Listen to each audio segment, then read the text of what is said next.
Hi everybody. My name is Jason, and today I'm going to be discussing uh, a psychopath slash narcissist. But a psychopath is, to me, it's.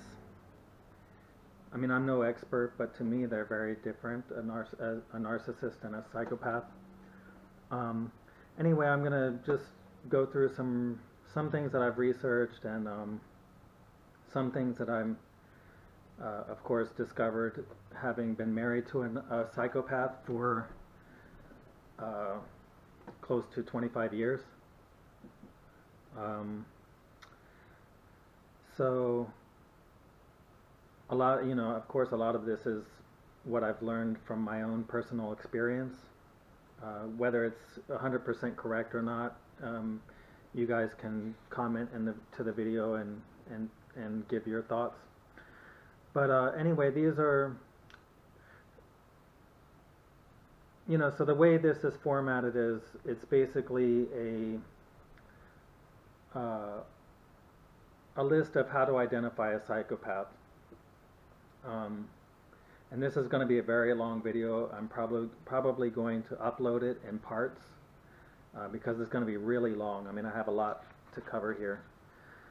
And so I'm just going to get started. So what I've done is the first 10. So I've listed them. I have, just to warn you, I mean, this is going to be a long video.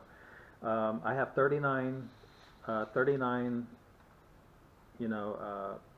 red flags, let's call it, for psychopath. The first 10, I've just taken straight from a video that I watched, which is real basic. I mean, there are 10 really basic things that are really pretty much, the common things that everybody knows. And then I've added to that list. Those 10 came from a video. I'll put it in the description box, a link to that video. And it also comes, and the guest, who was being interviewed for that video is an author named Donna Anderson, and these 10 red flags come from her book titled "Red Flags of Love Fraud: 10 Signs You're Dating a Sociopath." Okay, and again, I'm no expert, but my understanding is that a sociopath and a psychopath is pretty much the same thing. They just changed the terms. They used to call them sociopaths, and now they call them psychopaths. And I know that there's a little bit of a difference as far as, a sociopath, that word comes from the idea that they became damaged from their environment, their upbringing, and then a psychopath is more of a person who's born that way. But I think they've pretty much changed their conclusion to the fact that psychopaths are born that way. And so I think that's why they changed the terminology.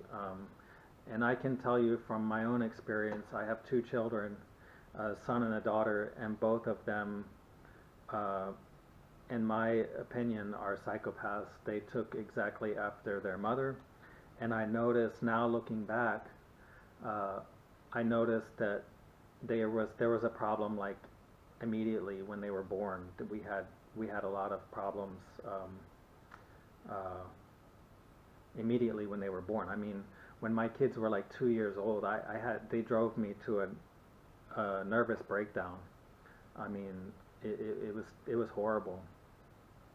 So anyway, let me get started. There's a long list. So again, the first 10 come from her book, Red Flags of Love Fraud, and from her video. And now, I didn't read the book, just so you know. I watched the video where she was being interviewed and she listed the 10. Okay, so number 1, charisma and charm. They are master manipulators and con artists. Okay. Red flag number 2, sudden soulmates. They love bomb and mirror their prey, pretending to be just like them. Now, I want to clarify. The red flag is from Donna Anderson's word for word, and then the explanation is mine. So technically, she may or may not agree with my explanation. So I just want to make that clear. Number 3, sexual magnetism. Sex is used to set the trap, to get you dependent on them like a drug. Sex is used as a tool, but it really is not enjoyable to the psychopath. In reality, humans are disgusting to them. They do not like physical contact with humans. However, they know that sex is the most effective lure to catch a human. As the relationship progresses, they will use sex as a manipulation tool. Also, they use sex as a way to harvest energy from the victim, like a vampire drinking blood. After sex, the victim will often feel drained, while the psychopath feels energized. Okay? Red flag number 4. This is red flags that you're dating a sociopath, psychopath. Number 4, love bombing. And that relates, the explanation for that relates to number 3. Number 5, blames others for everything. They cannot take criticism. They joke about your shortcomings, but you cannot joke about them. They are very serious when it comes to themselves. Psychopaths have a huge ego, and they think they are the best. If anything goes wrong, it has to be someone else's fault. Number 6, lies and gaps in their stories. They are pathological liars, lying even when it's not necessary. Early in the relationship, they will lie in order to see if you will be a good source of supply, to see if you believe them. A good supply is a person who is very naive and trusting of other people. Number 7, intense eye contact. They stare at their prey, studying them like a predator. Their eyes are dead with no emotion, like a shark's eyes. Number 8, moves fast to hook up. The relationship moves very quickly. They want to move in together and get married. It is a whirlwind romance. The reason the psychopath does this is because they have lured you in and now they want to set the trap so you don't escape. They also isolate their prey, getting them away from their friends and family. Number 9, the pity play. They seek sympathy in order to get you to do what they want. The psychopath is an attention seeker and demands loyalty. Okay? Red flag number 10, the Jekyll and Hyde personality. They play hot and cold in order to manipulate the victim. The psychopath goes back and forth between love bombing and silent treatment. Now here's a little summary that I wrote. Psychopaths seek excitement, power, and control. It's a god complex. Little g. It's a god complex. They want attention, admiration, and loyalty. Also, they want to have total control over the prey because it's all about them, the psychopath. The relationship always ends in death, as they exact vengeance when they don't get what they want. Some commit murder, however, more often they cause illness or drive the victim to suicide. The only thing that would keep a psychopath from killing you is if they are afraid to face the consequences, going to prison for life. Okay, so that's a little summary of how they are. Now, the next on this, so that was from her book. Those first 10 were from Donna Anderson's book. The next list is from my own experience of 25 years. I've known her for 29 years, and basically we were married in that whole time. It's just the last 4 years that it's been rocky, and we've been going through kind of a slow motion divorce. But so it's actually been, I've been with her for I've been with her for a total of 29 years. So this is things that I'm going to add to the list of red flags, of what you can expect from these people. And it's not in any particular order, it's just in the order that they came to mind. In fact, some of the most important ones are at the end.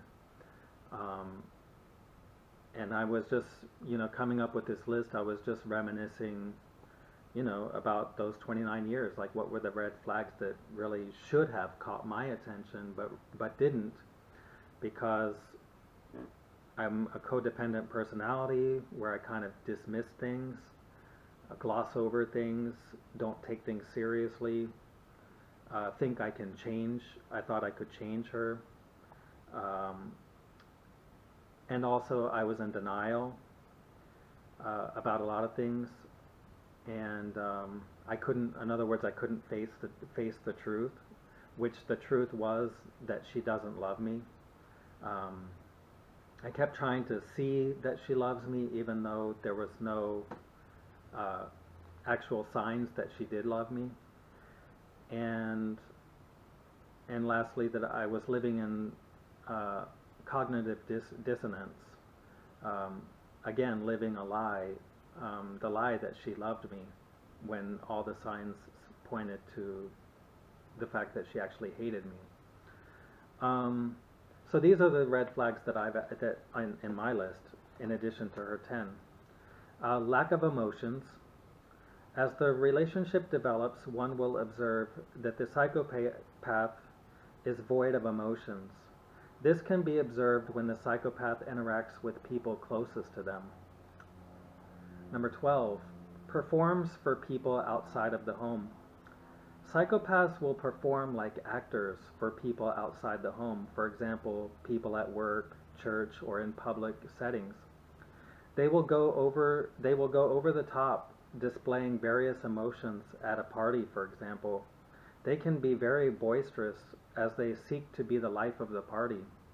This trait can often be observed in photos. Psychopaths usually pose when taking pictures, putting on a fake smile that is exaggerated when compared to the other people in the photo. Number 13, they're introverts.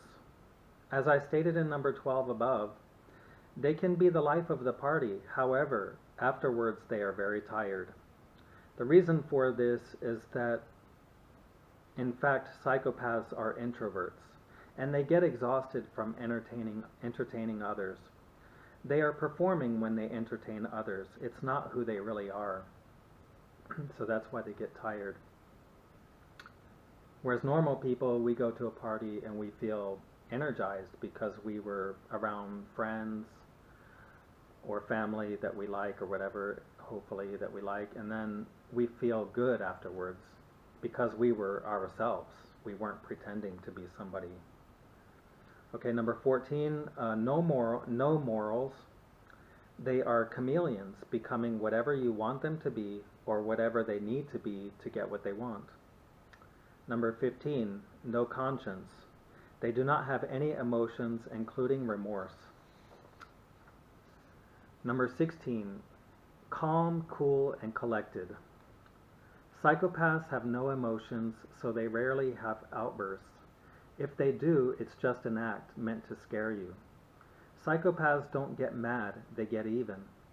They are very vindictive and vengeful. Number 17, bored. Psychopaths are always bored. You have to constantly entertain them. They get very bored with day-to-day routines, even with what they eat every day. Number 18, short attention span. They often yawn when you talk to them. This is their way of saying that what you are saying is unimportant to them. Number 19, no eye contact. Their eyes are often darting all over the place as they talk to you, because everything coming out of their mouth is a lie. The eyes move as information is being pulled from different parts of the brain as they fabricate elaborate lies. Number 20, never take responsibility. 2 words you will never hear from a psychopath is, I'm sorry. They may say sorry, however, they say it in sarcastic way because they don't mean it. Number 21, little if any outward affection. Psychopaths hate humans. Therefore, they shy away from physical contact. They do not like to hold they do not like you to hold their hand, put your arm around them, or kiss them. They will only do this in the love bombing phase in order to lure you into a relationship. Number 21, arrogant. They think they are above humans. They look down on humans in every respect. Number 22, entitled. They are gods, so they can do whatever they want. Whatever they do is good and right. They are entitled to get what they want or need, and no one else matters. Number 23, again, these are red flags that you're with a psychopath. Number 23, fake laugh. Psychopaths usually have a high-pitched laugh that is exaggerated let me repeat that. Psychopaths usually have a high-pitched laugh that is exaggerated and unnatural. 24, love of money. Psychopaths love money because it is one of their main manipulation tools. Money allows them to exert power and control over others. Number 25, seductive. They are all about their outward appearance. They dress seductively to lure their prey. Number 26, no deep friendships. The psychopath does not allow anyone to really get to know them. Therefore, their relationships are shallow and superficial, built solely on supplying the needs of the psychopath. Number 27, surrounded by losers. The psychopath is surrounded by clowns, i.e. flying monkeys, who massage their ego, giving them attention, doing them favors, and attacking anyone who threatens them. It's like a cult leader with followers. 28, isolates their prey. The psychopath does not allow the victim to have close friends and family. Also, the psychopath has their own friends, but you are not allowed to meet them. 29. Psychopaths want to know everything about the prey, but they don't tell you anything about themselves. Oftentimes, the prey will feel flattered that the psychopath is giving them all this attention.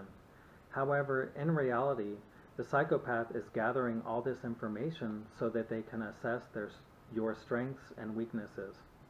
In turn, the psychopath will exploit your weaknesses and remind you of them constantly, while at the same time seeking to downplay or even destroy your strengths. Number 30, dead eyes. The Bible states that, quote, the eyes are the windows to the soul. A psychopath has dead eyes. Even when they smile, the eyes look lifeless. Oftentimes, this can best be observed in photos. 31. Gossip. Psychopaths talk behind people's backs, even their friends. Now their quote friends, fake friends.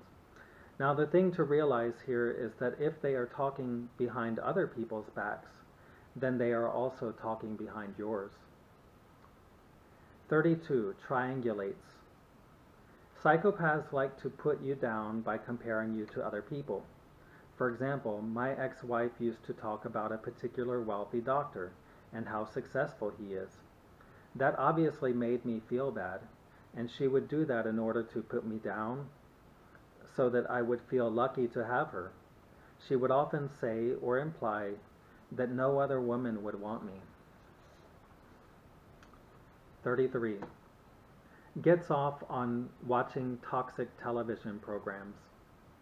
Okay, from now on, these last ones, these were real personal, and I mentioned my wife more, her behavior that I observed directly. So that's why in the last ones you'll hear my wife. Okay, so these are real personal. 33. Gets off on watching toxic television programs. Psychopaths like to watch murder movies and soap operas. They like to see people manipulating others and doing things behind their backs, the typical soap opera dramas. My ex-wife especially liked murder mysteries where the wife has a lover on the side and decides to kill her husband. When I would look over at her, it would look like she's fantasizing about doing the same thing to me. It was creepy. 34. Cheating. Psychopaths cheat, but it's not love. My ex-wife is a nurse, and believe it or not, she would have sexcapades at work during the day with doctors. I know it sounds crazy, but believe me, there is a lot of fucking, sorry for the, graphic words, but, well, I'll try to use another word. Okay, I know it sounds crazy, but believe me, there is a lot of sex going on in the closets and parking garages of hospitals. They do not develop long-term relationships. It's just the excitement of not getting caught by the hospital security and duping their spouse. It's like having a blank buddy, sex buddy, let's say. There is no love or intimacy involved. It's kind of like a porn star having sex with a guy and then collecting her paycheck. Except the paycheck in this case is the thrill.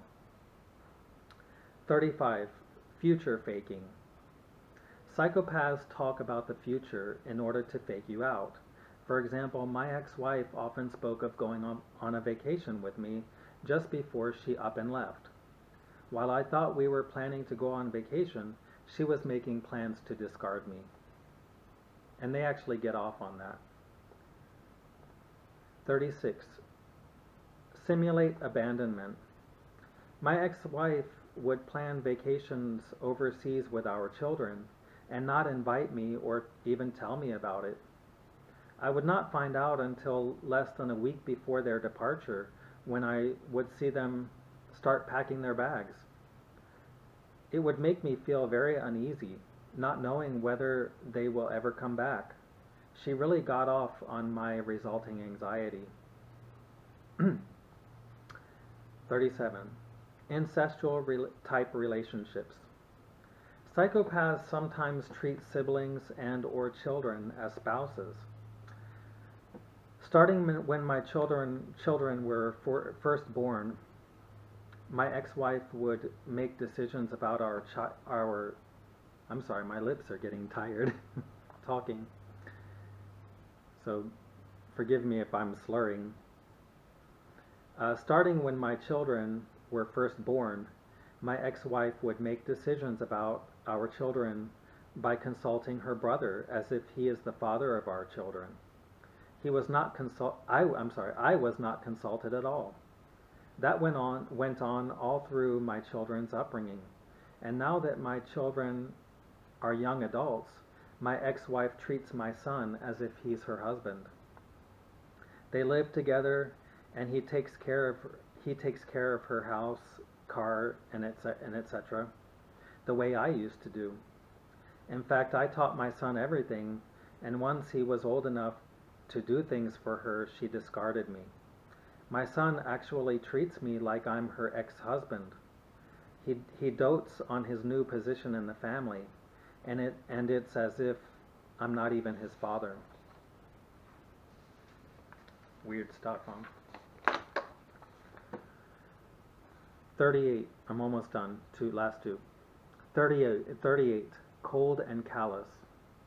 My ex-wife got pregnant with what I believe to be someone else's child. As I mentioned earlier, she was having affairs with doctors at work. I did not know that at the time, of course, but I did suspect that it wasn't my child because I couldn't remember having sex with her at that time. By that time, she had been withholding sex and giving me the silent treatment. When she first told me she was pregnant, I actually blurted out, whose baby is it? Of course, being a pathological liar, she calmly looked me right in the eye and said it was mine. She said, "Don't you remember the time?" And I said, "No, I don't." Anyway, the next day, she told me that she had decided to abort the child. I was horrified by the thought and tried to talk her out of it. But she said, quote, it's my body and my decision. Then she told me that she was aborting it because I did not make enough money, trying to give me a guilt trip, which of course it did. Note that she was earning well over $100,000 a year at the time. That would have been our third child. Anyway, when the time came, I brought her to the abortion clinic. Note, I was not allowed into the clinic. Once the women get checked in, they go to a waiting area and men are not allowed. So anyway, I had so much anxiety as I waited outside for her. I was having panic attacks. Later, when she came out of the clinic, the first thing she said was, "Do you want to go out to eat?" I was shocked. She acted as though she had just come out from shopping at Walmart or something. I asked, "Are you okay?" And she replied, "Sure," as if nothing had happened. Needless to say, I did not feel like going out to eat, and we just went straight home. I was completely dumbfounded at the time for her cold and callous lack of emotion, and she never mentioned the abortion again. It's as though it never happened in her mind. 39. And by the way, she has no remorse. I mean, I mention the abortion every once in a while, and she has completely no remorse, nothing. And just so you know, I don't know if it matters, but she was about a month into the pregnancy when it was aborted. Anyway, last one, 39. All-knowing. Okay, she's all-knowing. Psychopaths are very covert. Remember, they have no feelings or emotions. They don't get up in your face saying they know everything, arguing incessantly like a narcissist would.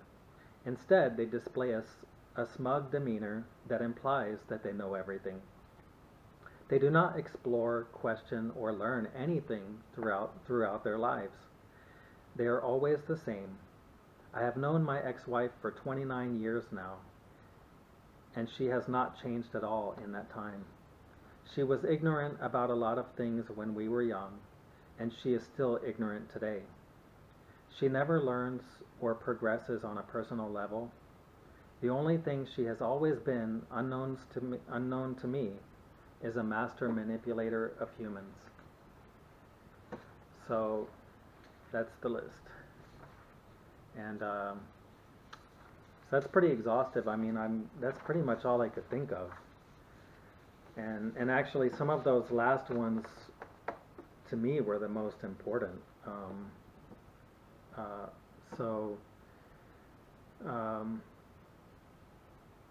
You know, just let me know in the comments if you have any experiences of your own, if you can identify with some of those that I listed, and if you have any more to add to my list, you know, do that. And so I hope you learned something, and I hope this video was helpful to you. Until next time, bye bye.